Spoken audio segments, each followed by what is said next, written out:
Hi, my name is Joseph. I'm doing the Refutation on Removing Terror Speech by Bijan. The advocate's main proposition is removing terrorists will benefit all nations. Here's an overview of what my advocate's secondary claims are. The first secondary claim is imposing tariffs is an inefficient solution to saving jobs.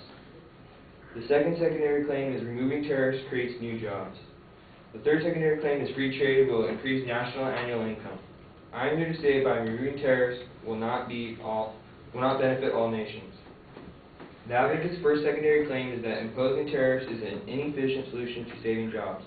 My response to this claim is that he uses old information that is not relevant today, considering it is 20 years old. I have found more recent information regarding Chinese tires being sold in the United States. In a newspaper article by New York Times on September 11, 2009 by Edmund Andrews states that the International Trade Commission had already determined the Chinese tire imports were disrupting the 1.7 billion market and recommended that the President impose the new tariffs. Members of the Commission, an independent government agency, voted 4-2 on June 29th to recommend that President Obama impose tariffs on Chinese tires for 3 years. There have been at least 4 American tire factories that have closed in 2006 and 2007. According to a CBS News article by Erwin Stelzer states, Obama's tire tariff imposed a 35% tariff on low-grade car tires. By not having tariffs, the Chinese tire imports were able to undersell American tire industries by selling them at lower costs.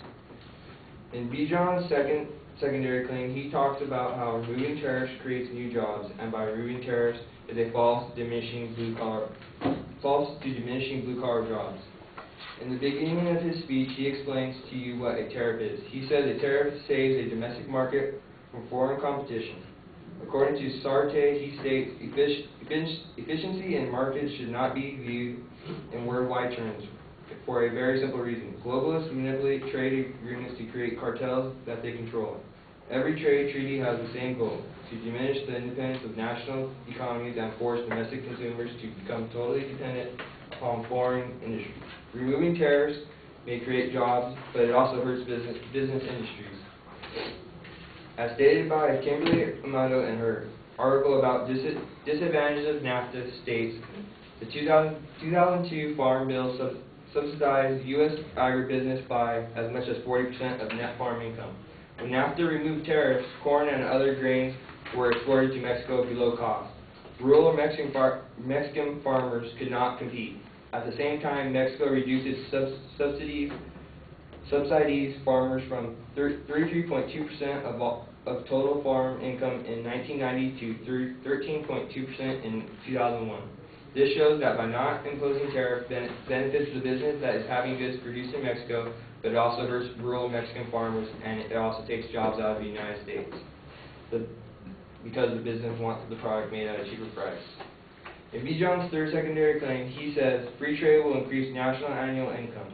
He talks about 2 examples of how income in the United States has increased per household and annually, but he does not give any dates to show when this data was conducted. He talks about how free trade increases annual income, but there are also some disadvantages to it because it can lead into environmental pollution that may not be taken into consideration of their costs made per year. In a news document on February 1st, 2010, online by Leslie Burstein states, nearly 6 years ago, environmentalists and government officials on both sides of the border cheered clean up problems including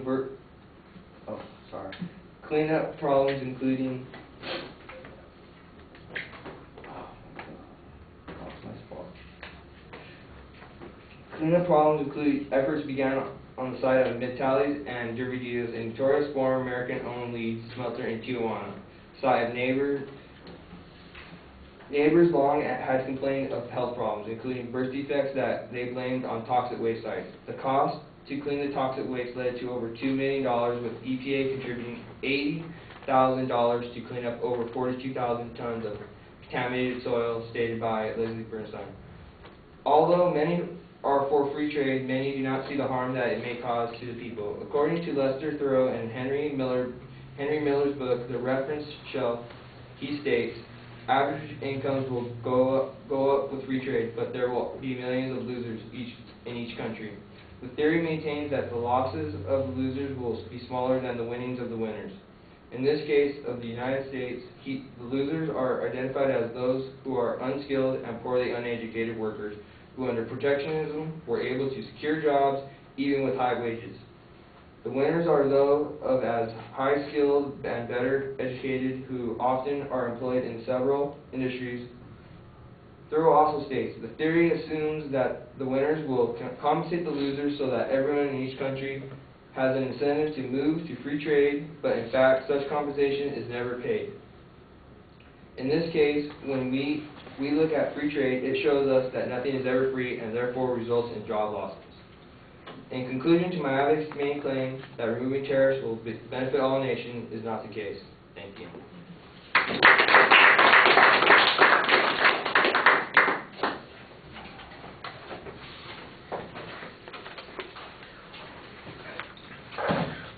All right, you labeled the claim and secondary points pretty clearly. Internally, you had solid signposts as you got to each of those points. You're offering counterclaims on most of those points. On the first point, you do challenge the recency of the advocate's evidence. There's not much challenge to their reasoning, except for you're going to provide counter examples to diminish the information that the advocate presented. We don't really get any contrast other than your example is more recent, and you mentioned the factories that closed. So I think that's a pretty good example that applies to the issue. It's a little hard to contrast to the advocate's evidence because you don't really remind us of what their evidence was on that particular point. On the second point, you're basically arguing a counterclaim that says that what we're doing is we're substituting global issues for national issues, and that there are some potential problems for that. You've got a good example with the Mexican farmers and the impact that it's had on them, and then I think you did a good job explaining that there is this negative cost to people with less skilled jobs. I think, again, you could probably show how that is applicable in the U.S. a little bit more. You make a general statement on that. The signpost on the third point was very clear. You got a challenge on the advocate's evidence. It's kind of a superficial one, but then you kind of go off on a counterclaim about environmental issues, which I think is a good argument about other costs that have not been included in maybe the advocate's assessment of what the benefits are of free trade. You did an okay job explaining how that works. You are, however, there's a lot of reading that's going on here. You've got some evidence that you seem a little unfamiliar with, and a little more practice probably would have made it come across more confidently. The more familiar you are with your evidence and the claims, and the less dependent you are on having to read everything, I think you're going to feel better about the outcome. All right, thank you.